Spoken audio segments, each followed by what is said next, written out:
Let's take a look at the amazing Fujinon Fujifilm 50mm f1.0, which is a landmark lens. This is the world's first 50mm f1.0 autofocus lens introduced for over 30 years, ever since the original Canon 50mm f1.0 L USM that was introduced back in 1989. I'll admit that this huge lens has allowed me to do things you can't do with any other lens. There's nothing this fast in autofocus ever. The various 0.95 lenses, there's 3 of them out there. The first one was invented by Canon. Leica copied it, the Nikon copied it for the Z system, but those f095s are only manual focus, so you can pretty much forget them for real use. They're poser lenses to be put on a shelf. Let's take a look at the pictures that I can make with this on my Fuji X-T30 camera. Those of us who shoot every day for a living don't really worry about eye focus versus facial recognition because facial recognition does the same thing, so I don't even remember if my X-T30 is supposed to have eye focus or not, but the key is in actual use, it does. Here's a shot of my son working away on his computer at f1. This is shot on the X-T30 at f1 at 1/75th of a second at auto ISO 5000, and noticed how it, boom, just magically found his eye and focused on it. Even at ISO 5000 with autofocus handheld here, you can count his eyelashes. Here's another shot with extremely small depth of field. This again is at f1 at 1/1300th of a second at auto ISO 160, which is 100% auto dynamic range. Not only does it limit the depth of field, give you nice soft backgrounds, but it also is point sharp. For general use, you wouldn't even know that this f1 lens is an f1 lens. I've never used an f1 lens this sharp, which can be shot wide open at f1 and still have all the contrast and all the sharpness and the fidelity as it does at smaller apertures. This shot here, again, is at f1 at 1/2900th at auto ISO 160, auto dynamic range 100%, and it's just super sharp and also free from distortion. Yet another shot. This is at 1/11,000th of a second at auto ISO 160. You wouldn't actually typically use this lens like this, but the point is you can. I'm just trying to make the point that this lens is as sharp as slower lenses are, even shot at f1.0. It's not like the older days where the Leica Noctilux M 50mm f1.0 from 1976 wasn't perfectly sharp from edge to edge at f1.0, nor was the Canon. But this Fujifilm lens is. Here's the kind of a shot where you do need an f1 lens. This shot of a 71 Camaro Z28 is shot at f1 at 1/75th of a second at auto ISO 1250. This thing is so sharp that you'll notice I'm zooming in slowly using my video editing software here on the turn signal indicator. The headlight on the left is slightly out of focus, which is why it's a little bit magenta due to spherochromatism. Likewise, the chrome trim ring on the front rim is a little green caused by spherochromatism, which we'll explain later. That's an artifact if you've got something that's not in perfect focus. Notice that I could make this shot at ISO 1250 at f1. If I had had an f1.4 lens, I'd be at ISO 2400. If I had an f2.8 lens, I would need ISO 10,000 to do the same thing, and this shot would not be anywhere near as clean. And if I had an f4 zoom, I'd have to be at ISO 20,000 to get this same shot. This shot of the fountain is now at 1/8 of a second at f1 at auto ISO 160. The beauty of this lens is, first and foremost, it's affordable, it's reasonably sized, and it's super sharp, so you can just shoot at f1 and not worry about it going softer on you like some of the other older lenses did. The reason this lens is another landmark is not just because it's a 50mm f1. And I should cover, as I'm sure you all know, this lens only covers APS-C or the smaller crop sensors. The Leica Noctilux and the Canon f1 that I just showed are full-frame lenses. This Fujinon lens is only for their APS-C cameras, which makes them actually not in the same class, but I'll give it the benefit of the doubt here. What makes me so impressed is my Canon lens has always sold for about $4,000, new or used, ever since it came out over 30 years ago. This new Fujinon lens is only $1,500, brand new at its introduction. Everything is metal. They didn't get cheap on this lens. It's also quality made in Japan. It's not offshore to Thailand or Mongolia or Timbuk 7 or wherever else they make things today to find cheap labor. This is a well-made lens. It's all metal, metal filter threads, and it's only $1,500, which is entirely in line with a lot of the other Fujinon lenses that are not f1.0. What does f1.0 mean? Well, that's f1.4. This is f1.2. it's 2/3 of a stop faster, which makes it an extremely useful lens. It focuses just as fast as the other lenses do, which is not that fast on the Fujinon cameras. It's funny, people today have forgotten what the digital single lens reflex can do, which usually focus much more quickly than the mirrorless cameras do. I love the fact that there's nothing bad about this lens. Yes, it's larger and more expensive than many of the Fuji lenses, but honestly, because it's an f1 lens, it's in a class of only two. There's only two autofocus f1 or faster lenses on this planet. The other is the Canon lens. This lens costs a fraction of what the Canon lens does, and it's sharper. There's nothing bad about this lens. Heck, the Leica lens today, the 095 50mm Leica, that's going to cost you over $12,000 today, brand new. Of course, it covers full frame, but the Leica lens is still stuck in manual focus like it's the 1970s. What's missing? Well, this lens has no image stabilization, but we don't need no stinking image stabilization with an f1 lens. We can shoot at higher shutter speeds, which is why we have f1. It doesn't focus particularly close. Now, this is equivalent to a 75mm lens on full frame in terms of its field of view. And the close focus is only 2.3 feet or 0.7 meters, which is not super close. This is not a macro lens. The worst thing about this lens is there's no lock at the A setting, which is where I normally shoot this thing, which is automatic selection of the aperture, which means you're either going to get program mode or shutter priority mode, depending on where you set your shutter speed dial on your camera. The problem with this is it's easy to knock it because it's not particularly well detented to 16, and then you could be shooting a whole job at f16 and maybe ISO 50,000 and not even realize it till you get the whole job back, and that would be very embarrassing. Ideally, the A should be next to the 1, so if you come off of A, boom, you're already at f1, which is why you bought this lens. And this is all electronic today. Honestly, there should be an A at both ends of the aperture ring. That's my invention disclosure. And also, there should either be a deeper detented A, or there should simply be a push-button lock to have to push that to pull it off of A so it doesn't come out of A. And that should be doing the same thing on each end of the aperture dial. But hey, they didn't ask me. Last thing that's missing is the aperture clicks are not any steeper or deeper or more stuck at full stops. So when you're moving this around and looking at the lens like I am now, that's great. You can set it to your full stops. But when I'm shooting, I don't want to have to look at my lens, and I certainly don't want to have to look away from my subject and look off in the corner of my viewfinder to see the set f-stop, which admittedly a design flaw of the Fujinon cameras is that there's always a bit of a delay from when you turn this ring to when it actually updates in the finder. So there should be deeper clicks at the full stops, so when I'm not looking at the actual aperture ring and simply shooting it, I can feel full stops. You see now? I have no idea where this ring is. There should be deeper clicks at each full stop, which would make setting by feel very easy, which is the way we used to shoot in the days of manual focus lenses when we had to shoot quickly. We could just, by feel, set whatever aperture we needed. This is a great lens because it's so affordable and so usable and so super fast. In the past, all the 50mm f1.0 lenses were extremely expensive. The Canon still sells for $4,000 used. The Leica sells for quite a few $1,000s used. The 50mm f1 and the 50-095 sells new today for $12,000 and manual focus. The Nikon 58-095 sells for $8,500. It weighs 4.5 pounds, and it's only manual focus. It's a poser lens we put on a pedestal and never actually take it out in the shot. This one, we can shoot it all day long, and it's super sharp, and it's really just a coin flip whether you want to get this lens or, say, the 56mm APD. But we'll get into that. Autofocus is as fast as any other of the Fujifilm lenses. Manual focus is the same as every other lens, too. This metal ring is your electronic manual focus ring, and how it works depends on how you have your camera set and which camera you have. Focus breathing. In other words, when you change the focus distance, does the image change size, which if you're making a motion picture with this and focusing between actors and actresses as the dialogue goes back and forth, you don't want the picture size to change. The image grows slightly larger as focused more closely, but honestly, it's a subtle change, and I don't think anybody would notice this with the actual distances you actually have between typical actors and actresses, so I would not worry about that. For bokeh, bokeh is neutral. Here we are at f1. The key is it gets out of focus, and the blur circles are pretty well just circles, but it is very good because the edges of the circles really are not that sharp, so it's got pretty good bokeh. The key is it's also got a lot of defocus, but bokeh, more specifically, is the quality of the out of focusness, more so than how far out of focus it is. And I'm stopping down here, and it's all pretty neutral, so that is good.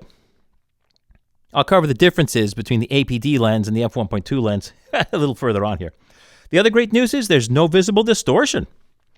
Now, for more critical scientific use, at least on my XT30, which I assume is correcting for this, I do have to use a factor of -0.6 in Photoshop's lens correction filter to JPEG images, but that's only for scientific use. You can't see that unless you really zoom it into 300% and put a ruler on it. Fall off, there's a little bit of fall off at f1, but not much. This is with the lens modulation optimizer on, which you have a setting for in the X-T30, and some of the other cameras don't, but it's always active. So the camera's correcting for it, I assume, but I don't see much or anything worth worrying about. In fact, all the sample images I showed you at the beginning at f1.0, did you see any fall off? No. In fact, fall off is usually good because it keeps your eye going towards the center of the picture, even if it had some. For filters, I stacked at least 5 regular 77mm filters on this, and I got no vignetting whatsoever, and I could probably stack more. So there's no worry about having to use thin filters on this.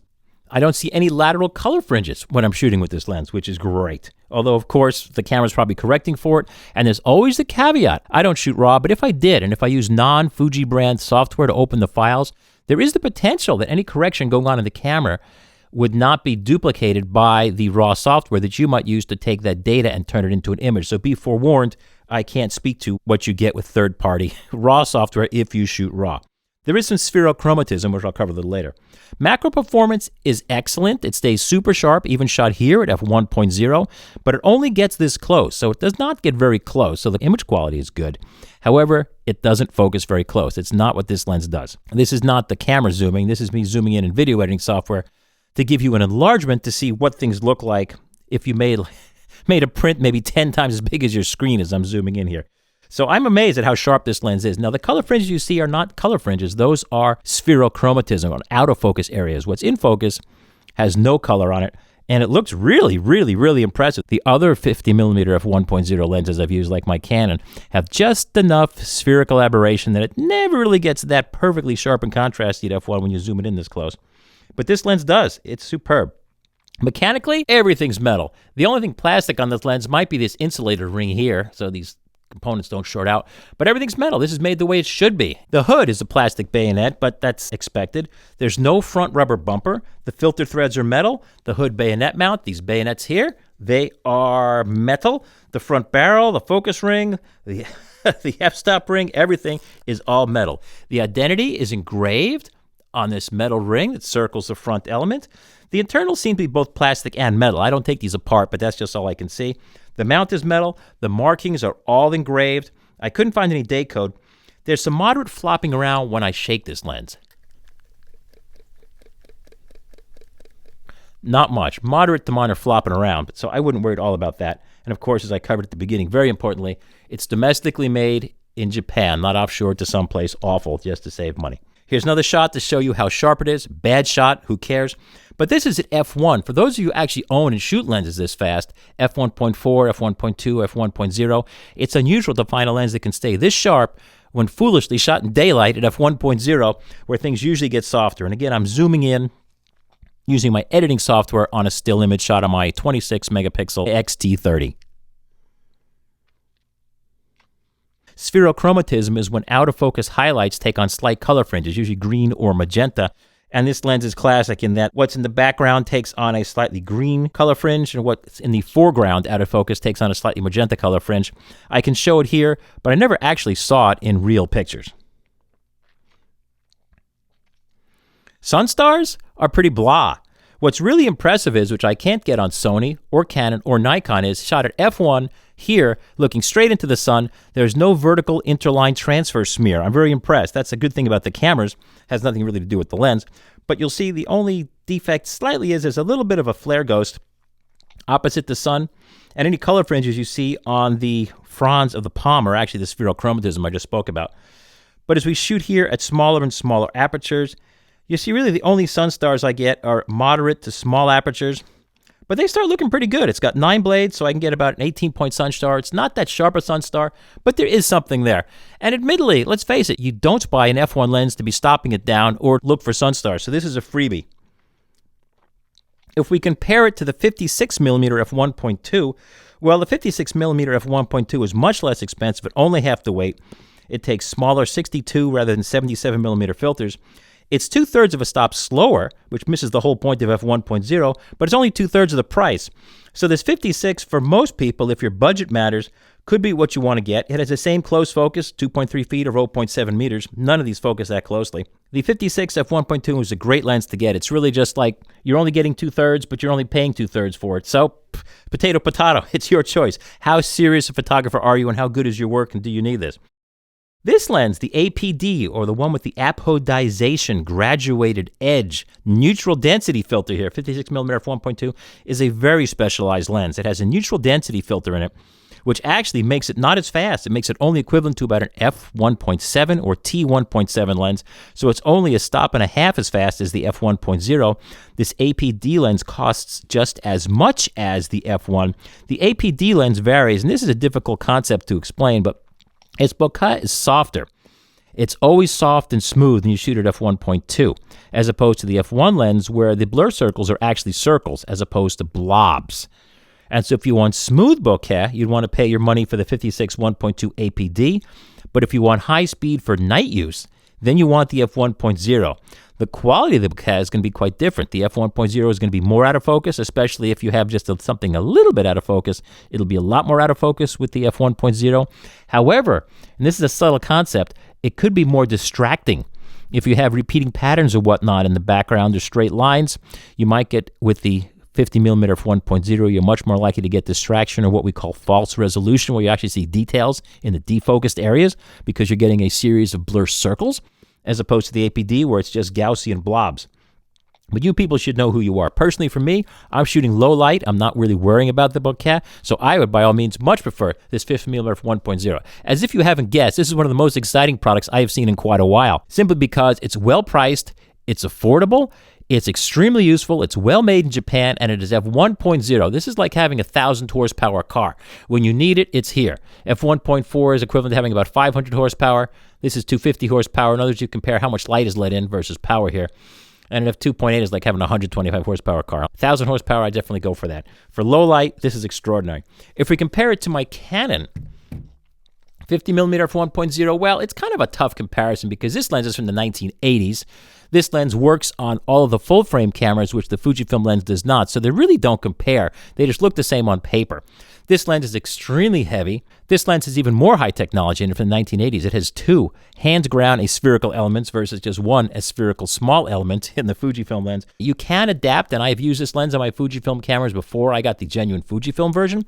This lens is not as sharp at f1.0, but it's as sharp as the world has known for the past 30 years because this is the only autofocus f1.0 ever made up until this Fujifilm lens came out in late 2020. If we compare it to the Nikon Z58-095, that's not even a comparison. The Z lens is 4.5 pounds, $8,000. It's manual focus, so what are you going to shoot with it? The 58-095 is for astronomers and scientists working in laboratories on tripods because just breathing, you can lose your focus with a lens that fast. But with autofocus, you can set a continuous autofocus, and hopefully even as you're breathing and moving back and forth, your subject could stay in focus. So the 58-095 is mostly to be put on a shelf and admired. It's not actually for shooting with. If we compare the Leica Noctilux M 50mm f1.0, which came out back in 1976 and totally astounded the world, this $10,000 lens was f1. Nobody thought you could hit f1 back then. Actually, Canon did it over 10 years before with the 095. This Leica lens is pretty darn sharp, but it's nowhere near as sharp as this. And the Leica lens is only manual focus, but the Leica lens does cover full frames. For usage, it's important to update your firmware in your camera. When I first got this lens, and I generally don't do stinking software updates because I figure if the camera company can't get it right the first time, I don't care. But it turns out if you forgot to update your camera's firmware, oftentimes the Finder image was way too bright and overexposed looking when shooting in daylight at f1, although the actual images captured look just perfect. Once I updated the firmware of my camera, in the case of the XT30 version 1.3, but that always changes, then everything worked just exactly as you expect it to work. But if you first get this, you're going to put it on your camera and you're going to check it out. You may go, this looks weird. Well, if you're getting some weird results, make sure to update your firmware.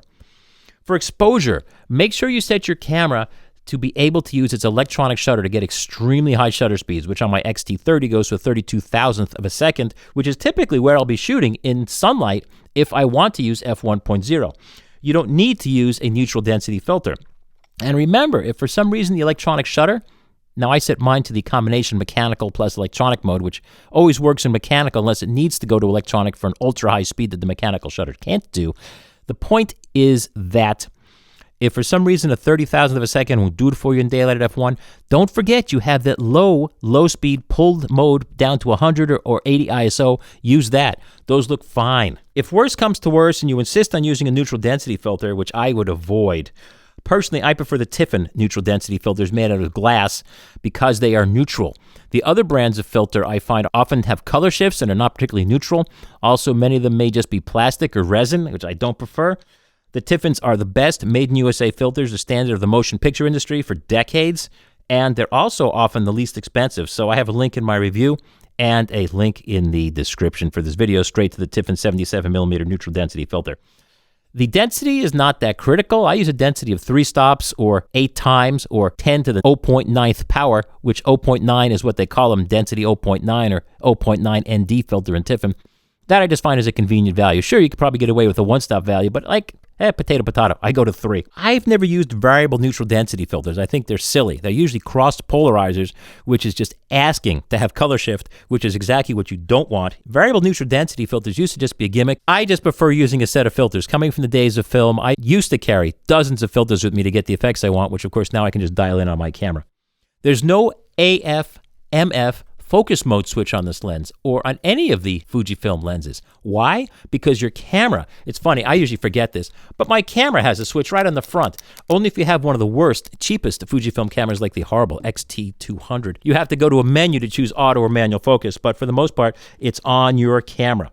So that's it. I love this lens. I think everybody should have one of these lenses if you shoot the Fujifilm cameras, and proudly shoot it at f1.0. It's sharp, it's in focus, and you'll be able to get stuff nobody else can because they won't be able to dig down and just open up all the way to f1.0. You know, I can't even show you how fat this lens is, how much of a light sucker it is. Also, the front element is supposed to be concave. You didn't miss something on your camera lens. The front element does not bulge out. It actually curves in. The back is fairly large.